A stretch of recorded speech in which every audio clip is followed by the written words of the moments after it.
Artiste, actually coming out of the Seventh-day Adventist faith. She actually participated in the NWAC Queen competition, which is a Calypso competition, and she has been singing Calypso over the year, etc. That's Janisa. Janisa Saint Hilaire, yeah?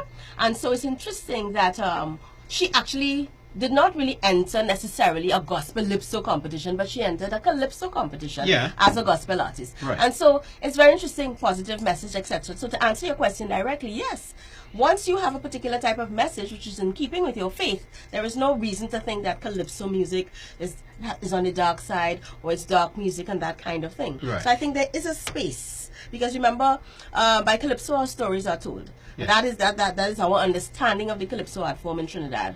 And what we need to embrace is the fact that if there is a story to be told, right, about what is happening in our society, anyone who sees themselves, eligible to jump in terms of understanding what the Calypso art form is about, can do so. Because, is this something? I was just going to say that I'm glad that you made that point, Megan, because some would say that we're at a really dark point in our country's history right now.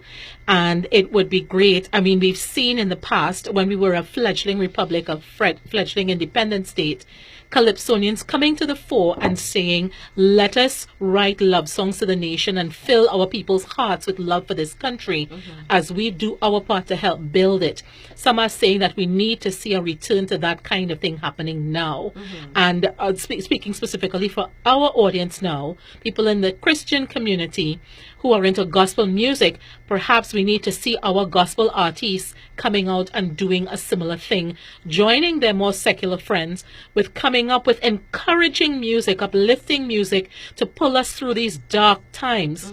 Your thoughts? Right. So what we're basically saying is that, okay, if we are seeing a society that is just plagued by a lot of negativity, what is going to be our response? Is our response going to be, whether it's in the Christian fraternity or persons in general, are we just going to throw up our hands, or are we going to try to come up with a solution? If we're talking about music and the impact that it has on society, the only solution, therefore, is to replace those negative lyrics with positive lyrics. Yeah? So why it is, again, because of the stigma